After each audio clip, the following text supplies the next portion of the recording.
if this metric held in the next 8 days, it's a win. But this tells 99% of people that manage these accounts, bad idea, pull back. Just go the safe route with PMAX and brand. This is why in-app measurement sucks for businesses. If we did a true NCAC measurement, like what is the actual global cost per acquiring first-time customer? A true NCAC is basically your net profitability minus cost. That's a true NCAC. We use a variation of NCAC. We use like a media buying NCAC, which is just like what is the cost to acquire first-time customer, not what did they make and then what's the delta between the two.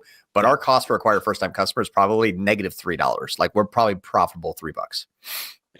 My point is that if your average order value is 180, right? Is that what it was? 182. Yep. 182.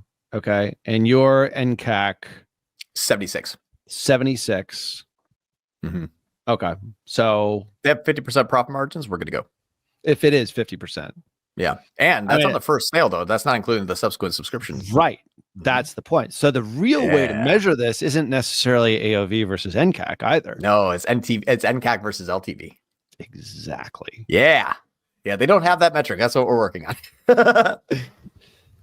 And that's where it becomes scalable, really, because like you really are cooking with gas there. Yeah. And if you can figure out a way to increase LTV.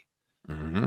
And if we know what if how close we want to be on the profitability for an NCAC payback, I mean, shit, you can reign profitability in 3 months with a 0.85, NMR. What I'm saying is that you're scaling up, bringing them in more new customers. You haven't even hit the average, selling cycle amount until a week from next Tuesday, it sounds like. Mm-hmm. And you're actually doing it at maybe a slight loss on the front end, like just kind of knowing roughly in this space what it is. Like they probably are dealing with like a 30% net after like all their costs. Yeah. But overhead, the point is, the owner's Ferrari. All that sort of stuff. Yeah, absolutely. Cost of gold, like I'm sure this stuff isn't cheap. It's premium priced. Mm-hmm. You're going after a bespoke user is my guess. Well, this is like cat and dog food. These people are crazy. Yeah. Like they'll pay anything for yeah. I don't even feed John Moran's dog this good of food. See him just eating. He eats up knowledge. That's what he eats. That's right. He's the best kind of dog there is. I feed him data. He just eats data. Data. Breakfast, lunch, and dinner. The point is that this is like the LTV is the killer. Like they don't even know their MPIs for LTV. Right. And that's what we're getting them we're getting them into like lifetime buy the numbers, get all that good stuff. Because if you get the buy the numbers app is actually like if you spend $12 and buy the numbers, you can actually get a really good LTV calculation because it's a repeat rate on an annual basis by AOV. So if that's a really good actual kind of, metric. If anybody wants to do this, it's not 100% accurate. If you just look at like the back end metrics of a platform, unfortunately. So if you said, hey, last 365 days, and then what you could do is keep the comparison on there to the exact previous period. Mm-hmm. And his company has doubled up to, 24 million this last year. And the repeat rate, the return customer rate is at 48% and it's at 14. So the return customer rate didn't really increase too much, but it's still 50%.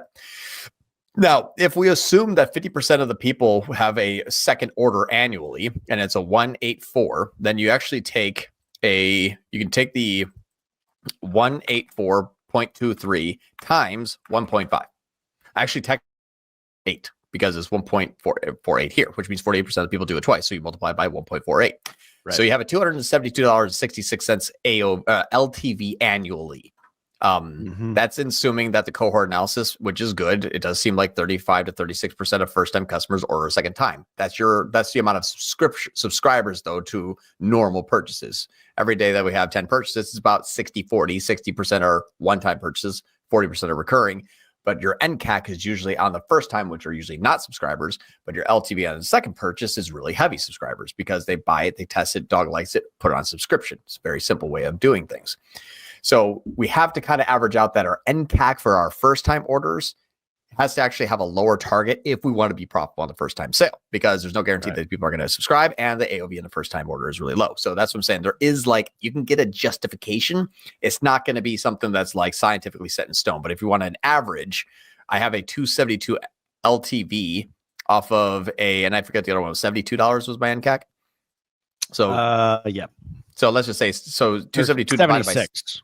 Perfect. 272 divided by 76. I have a 3.58 ROAS. If you want to do that, basically a 3.58 return from an NCAC to LTV. That is something that if this metric held in the next 8 days, scale it to the moon immediately. Because if you're making 3.5 return every year, people are getting scared off because of that. Yeah. This was a holy shit, best things to slice bread, scale this thing up to the moon. If the next 8 days just hold at this, albeit not even get better. If they hold, it's a win. But this tells 99% of people that manage these accounts, bad idea, pull back. Just go the safe route with PMAX and brand. Yeah. This is why in-app measurement sucks for businesses. It will kill your future growth and profitability. It's amazing. It's amazing. Unless you know how to read the tea leaves. Exactly. And know where to look. And then talk to the client. The client would be like, hey, profitability, timeline. Like, we got to get all this stuff. And this is ecom product still broken. I don't even have feeder strategy on this. All I did was just take over, take a couple things, pause, and start scaling up some things and say, okay, now you guys got to work on measurement because I know this is going to work. Don't worry what Google says. At what point in time do you deploy a traffic-based strategy to enhance LTV? Like if 48% of first-time buyers come back and buy a second time, return users, like, is there a strategy to, like, you're working at both ends? Like, you're going to be doing a lot of front end stuff. I'm sure you're going to do the feeder strategy here. You're going to do a lot of things on the front end to make things more efficient. But how do you do both on both ends? Because me as a business owner, I'm like, great, he's getting me more customers, but I also want more profit. I want more customers buying more often, and I want them buying more when they actually do buy. Like, that's how I would think as a business owner. Is there something as an adjunct on the other end after the sale that you can do inside Google specifically, or maybe other platforms, as we're looking at the Meta platform? Meta is really good at this because Google sucks at audience matching now. It's about 30% maybe. And then also just goes wherever it wants to take credit for everything. Meta does that too, but they're a little bit cleaner of a network than Google, at least. This is an L4 called a win-back. So an L4 win-back is $167 or 167 website purchases, $56 per purchase. We spent 10 G's on it. It's not that much. We're not spending too much money. It's just basically $50 a day. Learning is going to be stuck and limited while we build out these audiences. But this campaign here, when you look at the CPA, it's okay. It cost me $200 to get them. Actually, let me just do like last week because I don't want to go back further. It costs either $190 or $200 to get these people. And then I'm scooping up existing customers for $34. People that have purchased once, did not hop on subscription, and it's been at least 60 days since their second purchase. 60 or 30. I forgot. Hold on. Wait a minute. Let me clarify that. It seems customer list 12. Yeah, 3 months. Sorry. We exclude the people that bought the last 30 days, but it starts at the people that have bought and have not bought starting 90 days ago, all the way out to 12 months ago. And I'm getting those people back for $30. I can't help but see the cleanser that is used for this account here, the little company called Blotout. Yeah. Yeah, this one was back in June. This is like 6 months ago. Ah, okay. Yeah. Yep. Because the data is that much better on your retargeting audiences. Yeah. When you install Blotout for this, what lift did you see on these campaigns? That actually happened before I was involved.